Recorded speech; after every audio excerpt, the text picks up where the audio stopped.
Bonjour à tous et bienvenue dans le 7-8 Loisirs. Ravi de vous retrouver pour ce nouveau numéro dédié à vos idées sorties. Tout de suite le sommaire de ce vendredi 12 janvier. 350 joueurs de badminton venus de toute la France sont attendus ce week-end à Élancourt. L'association des volants d'Élancourt organise son tournoi 17e édition. Son président sera avec nous pour nous en parler. Les élèves du Conservatoire des Arts de Montigny-le-Bretonneux ont droit à leur exposition. Une mise à l'honneur de leurs travaux jusqu'au 26 janvier. Les visiteurs pourront même les voir à l'œuvre. Et un week-end culturel vous attend. Revivez l'histoire de 1936 à 2000 en compagnie d'un ours en peluche ou plongez en musique dans l'univers du chanteur Renaud. Le point avec les sorties à vivre en famille avec Mélanie Poquet. Dernier jour pour profiter de l'exposition Archicapla à l'espace Richaud de Versailles. Vous avez encore jusqu'au dimanche 14 janvier pour découvrir les monuments européens reproduits avec ces petites planchettes en bois. Savoir-faire, imagination et précision ont été nécessaires pour réaliser la Tour Eiffel, la Tour de Pise ou encore Big Ben. On écoute la directrice du Centre Capla de Paris, organisateur de cet événement. Images et interview de Nicolas Dandry. C'est de l'architecture complexe, difficile. C'est d'abord la conception qui n'est pas simple. Avec Capla, vous avez un module unique, donc il faut trouver la bonne échelle. Et ensuite, faire les détails pour que le monument soit reconnaissable. Vous voyez qu'il y a des planches debout, il y a des planches sur champ, mais d'autres qui sont entre deux, et tout est sans colle. Donc il faut vraiment bien les poser et ensuite que ça ne bouge plus. Que se passerait-il si un jour 80% des électeurs votaient blanc pour une élection nationale?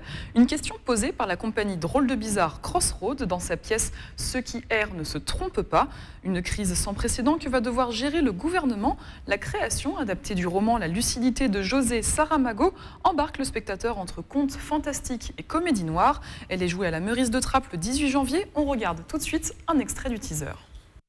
Je fais quoi On dit quoi? Face à la désillusion ambiante, évidemment, les gens se radicalisent.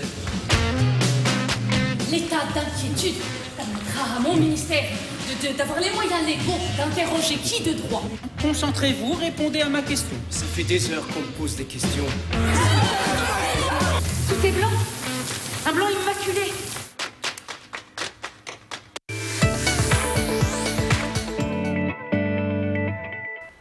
Il va y avoir du sport ce week-end. L'association de badminton des volants d'Élancourt organise son tournoi national, double les samedis 13 et dimanche 14 janvier. Un rendez-vous incontournable puisqu'il s'agit de la 17e édition. Éric Moyer, président du club, est avec nous. Bonjour. Bonjour. Alors cette année, vous attendez encore du monde car 350 joueurs venus de toute la France vont s'affronter. Oui, donc 350 joueurs qui viennent de 13 départements différents, de vraiment toute la France. Donc il y en a qui, le plus loin, vient de Aix-en-Provence. Donc, un grand rendez-vous pour le club et pour la région. Alors l'objectif de ce tournoi, il y a des matchs en mixte aussi, c'est voilà, ça? Donc c'est que un tournoi de double. Donc le samedi, on aura les doubles hommes et doubles dames. Et le dimanche, du double mixte, parce que le badminton est un des seuls sports olympiques mixtes. Donc, alors on l'a dit, 17e édition, donc c'est un tournoi qui existe déjà depuis beaucoup de temps. Du coup, est-ce que vous pouvez revenir un petit peu sur son histoire? Comment ça a commencé? En fait, le tournoi, c'est réellement le point culminant de notre saison au niveau du club. Donc ça permet de fédérer autour d'un événement et de montrer ce que le club est capable d'organiser dans un écrin qui est quand même quelque chose de particulier, qui est le Palais des Sports d'Élancourt, qui est vraiment un endroit assez beau pour ce genre d'événement. Et d'amener du monde de plus en plus loin maintenant, puisque avant on restait en région parisienne, maintenant les gens viennent de partout puisqu'on commence à être bien connus. Vous avez une idée du nombre de spectateurs que vous arrivez à accueillir chaque année? Parce que le Palais des Sports d'Élancourt a une grande capacité aussi. Oui, mais bon, disons que si tout le monde vient avec une ou deux personnes de sa famille, on peut atteindre un joli nombre. Est-ce que vous promettez du spectacle aux visiteurs? Il y a des gros niveaux qui vont s'affronter? Voilà, ça va jusqu'au niveau national 3, N3.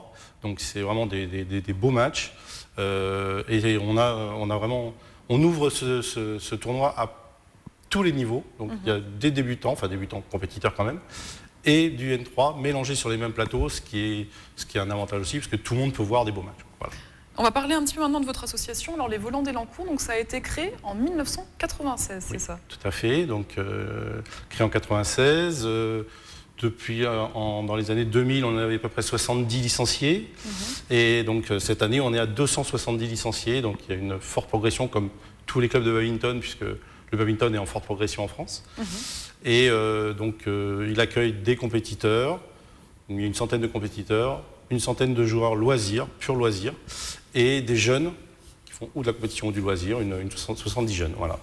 Donc vous l'avez effectivement précisé, voilà, vous faites aussi du loisir. Alors c'est quoi la différence entre compétition et loisir? Donc les loisirs, les gens, les joueurs viennent pour se faire plaisir après le travail. Donc on a 2 créneaux loisirs le mercredi et les gens viennent pour jouer entre eux, pouvoir rencontrer d'autres personnes, se mélanger. Mais il n'y a pas de match, il n'y a pas de but, de gain, de points ou de choses comme ça pour pouvoir progresser dans la compétition. Vous n'obligez pas forcément les joueurs à venir en compétition? Non, tout à fait.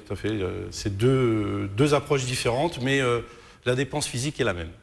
Et un mot sur les cours, pour ceux qui voudraient peut-être s'inscrire. Alors il y a différents niveaux, on l'imagine bien. Alors pour les loisirs ou pour les débutants, donc on a des cours tous les mercredis. Donc c'est du jeu libre, mais on propose tous les mois des animations, des explications pour essayer de progresser, donner des conseils sur le badminton.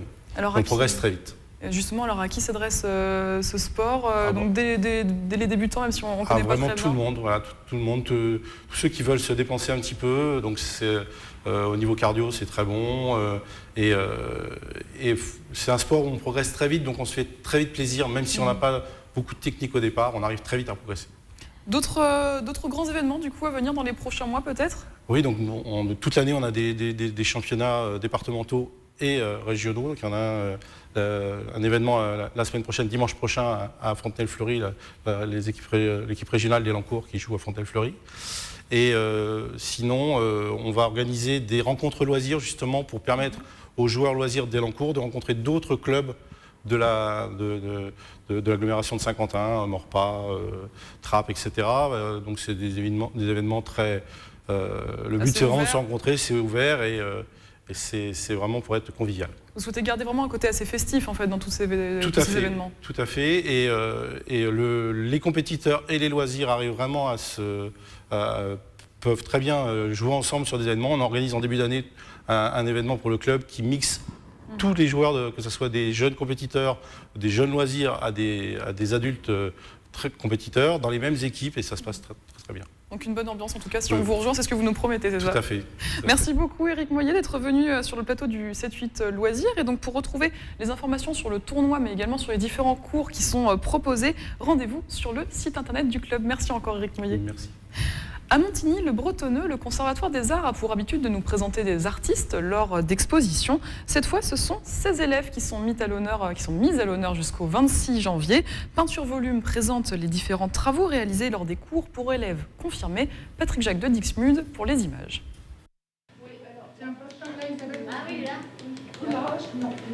Un exercice plus difficile qu'il n'y paraît. Ces jarres sont construites d'après un savoir-faire africain. Les 10 élèves du cours céramique-poterie du Conservatoire des Arts de Montigny-le-Bretonneux font découvrir leur technique. Des gros boudins qui sont posés les uns sur les autres et qui sont après étirés. Voilà, pour être plus fins. C'est une technique assez rapide. Et c'est vrai qu'en Afrique, on a une chaleur qui permet de pouvoir monter assez rapidement. Nous, ici, on a une hydrométrie et une température qui varie suivant les cuissons, suivant le temps. Donc, on est obligé de le faire évoluer lentement. Mais c'est une technique qui permet de faire de grandes jarres. La terre, quand on y touche, c'est comme une vibration dans tout le corps. C'est vrai. Bon, ben là, c'est une terre grès, chamottée, qui abîme un peu les doigts. Présents au cœur de l'exposition, les visiteurs pourront les rencontrer tous les mardis. Peinture Volume met à l'honneur les artistes de demain. Nous nous inspirons d'une œuvre d'un photographe hollandaise, Daniel van Zadeloff, qui travaille beaucoup sur les clairs obscurs. Et donc j'ai pris ce travail comme exemple. C'est pour eux une forme de confirmation et d'encouragement par rapport à ce qu'ils sont en train de faire et de mettre en pratique un peu ce qu'ils apprennent. Rigueur, créativité et détermination, des qualités que chacun peut développer lors des cours du Conservatoire des Arts. Les inscriptions sont ouvertes à tous.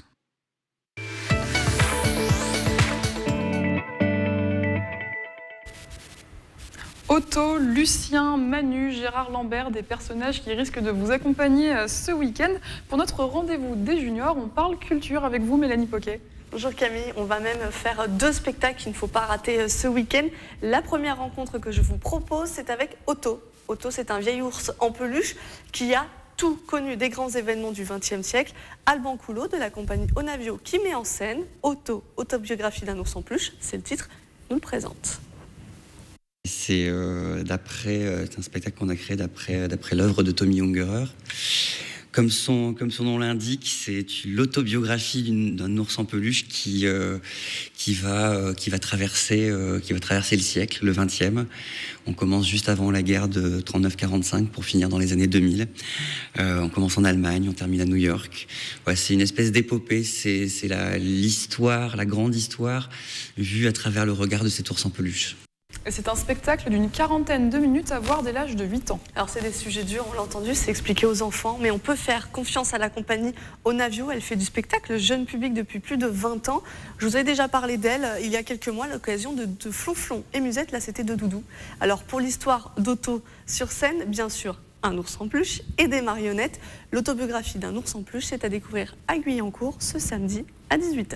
Alors pour le deuxième spectacle, des noms qui parleront peut-être aux générations un peu plus âgées, rendez-vous avec Lucien, Manu ou encore Gérard Lambert. Et alors, si des parents nous regardent, je pense qu'ils auront reconnu des personnages d'un grand artiste de la chanson française, Renaud Séchant, plus connu comme Renaud. Alors la troupe du Phénix vous embarque dans une comédie musicale d'1h30, regardez. T'as un beau blouson, un beau jean et puis des belles bottes. Viens faire un tour dans la ruelle, je te montrerai mon opinel et je te soiverai avec ton blouson. Moi je t'ai dit, il m'a filé une dague, j'ai filé une mandale, m'a filé une châtaigne, j'ai filé mon futal. Vous l'avez entendu, on y retrouve donc les titres les plus célèbres de l'artiste. C'est un spectacle à destination des familles pour toutes les générations. Début de la représentation à 20h30 au théâtre Espace Coluche de Plaisir ce samedi 13 janvier. Et donc le site internet www.tech-plaisir.fr. Merci beaucoup Mélanie. Donc 2 spectacles à vivre en famille. Alors il ne vous reste plus qu'à choisir entre page d'histoire ou page musicale. Merci encore Mélanie pour ces idées sorties destinées aux plus jeunes. Le 7-8 loisirs est maintenant terminé. Merci de nous avoir suivis. On se retrouve vendredi prochain pour un nouveau numéro. D'ici là, je vous souhaite un excellent week-end.